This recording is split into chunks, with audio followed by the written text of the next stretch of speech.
여러분 안녕하십니까? 포항 MBC 뉴스데스크입니다. 슈퍼 태풍 흰남노가 한반도를 향해 북상하고 있습니다. 현재까지는 남해안으로 올라와 다음 주 화요일쯤 동해상을 빠져나갈 것으로 예측되고 있는데요. 경북 동해안에 큰 피해가 우려됩니다. 박성화 기자가 보도합니다. 초강력 태풍 흰남노의 북상 소식에 항구 가득 어선들이 긴급 대피했습니다. 이곳 포항 동빈내항에만 약 500척의 선박이 태풍을 피해서 정박해 있는데요. 이렇게 배 앞뒤로 밧줄을 묶어서 바람에 뒤집어지지 않도록 대비하고 있습니다. 9월 달부터 오는 태풍은 강합니다. 태풍 피해를 최소화하기 위해서 지금 배를 안전하게. 추석을 앞두고 농가들도 비상이 걸렸습니다. 과수원에는 미처 따지 못한 사과들이 나무마다 달려 있습니다. 태풍이 오기 전부터 이렇게 굵은 빗줄기가 내리고 있어서 아직 따지 못한 사과들을 수확할 수도 없는 상황입니다. 건물도 무너뜨릴 정도라는 강한 바람 소식에 나무마다 줄을 묶어봤지만 걱정은 여전합니다. 흔들리고 나면 사과가 다 멍이 들어가지고 수확될 때는 제대로 된 품질된 사과가 없어요. 그게 걱정이고. 지자체마다 시설을 점검하고 침수와 산사태 우려 지역에 대한 긴급 대비에 나서는 등 태풍을 앞둔 경북 동해안의 긴장감이 높아지고 있습니다. 태풍 흰남노는 오는 5일 밤부터 6일 새벽 사이 경북 동해안에 가장 큰 영향을 줄 것으로 보입니다. 태풍이 빠져나가는 동해상에 위치한 울릉도는 7일까지도 직접적인 영향을 받을 수 있습니다. 태풍의 영향 반경이 400km로 매우 넓어 상륙을 하든 안 하든 엄청난 영향이 예상됩니다.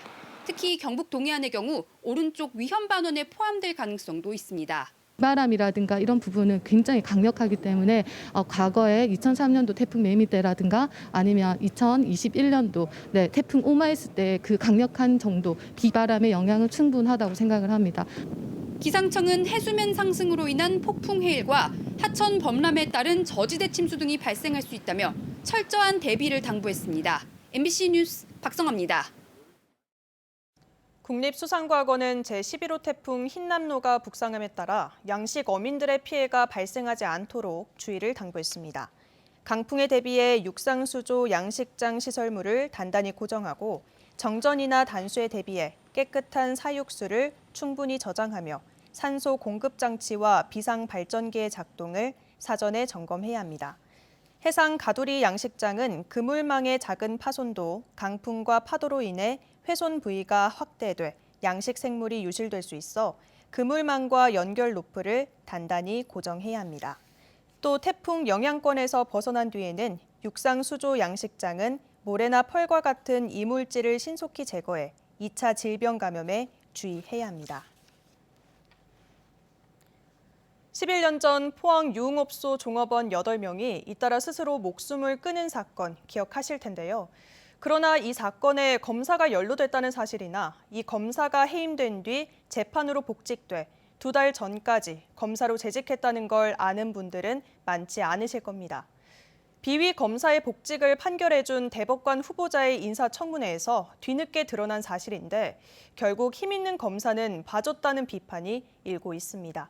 배현정 기자가 보도합니다. 지난 2010년과 2011년 포항 유흥업소 여자 종업원 8명이 업주의 성매매 강요와 과도한 불법 사채에 시달리다 스스로 목숨을 끊었습니다.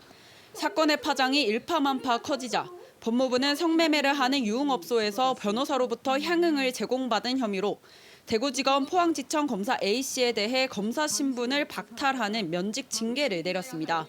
당시 검사에 대한 면직 처분이 미온적이라며 지역사회에서 비판이 일었습니다.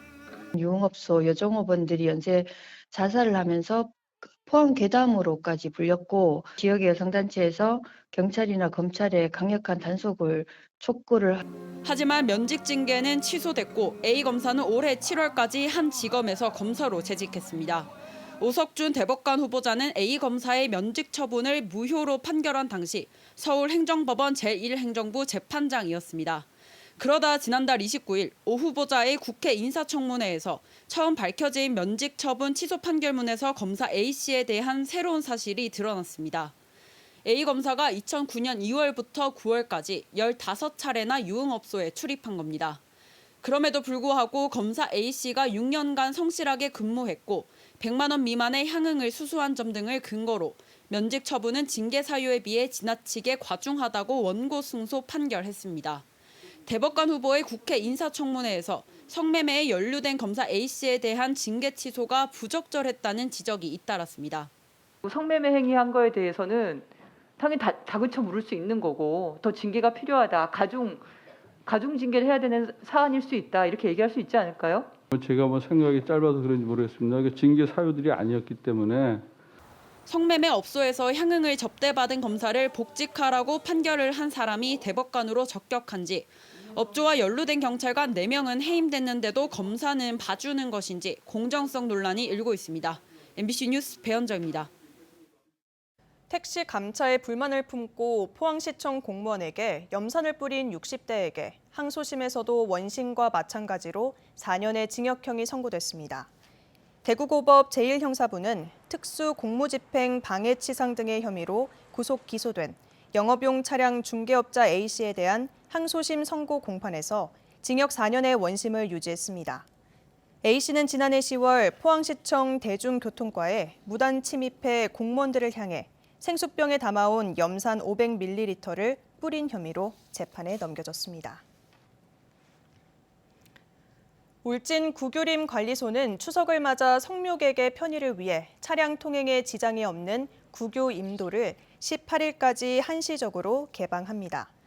코로나 발생 이후 3년 만에 임도를 개방해 많은 성묘객이 방문할 것으로 예상이 되는데 구교 임도는 노폭이 좁고 낙석 위험도 있어 각별한 주의가 필요합니다. 한편 울진 산불로 지반이 약화돼 차량 통행이 어려운 두천리와 대흥리 등 일부 구간의 임도는 이용이 제한됩니다. 포항 죽도시장 내 옛 농산물 공판장에 173년짜리 공영 주차장이 준공됐습니다. 2018년 중소벤처기업부 공모에 선정돼 조성된 공영 주차장에는 음성 안내 표지판과 급속 충전기, 버스 전용 주차 공간 11면, 냉난방 시설이 완비된 승객 대기소 등을 갖췄습니다. 죽도시장에는 1,500면에 가까운 공영 주차장과 사설 주차장이 있고 이번에 준공된 주차장은 어시장과 가까워 시장 접근성도 좋아지게 됐습니다. 울진군 장학재단은 2022년 1차 울진군 대학생 장학금으로 997명에게 9억 9,700만 원을 지급했습니다. 이번 장학금 지급은 지난 7월 접수를 받아 지급 기준에 따른 서류 심사와 현장 실사 등을 거쳐 대상자를 선정했습니다.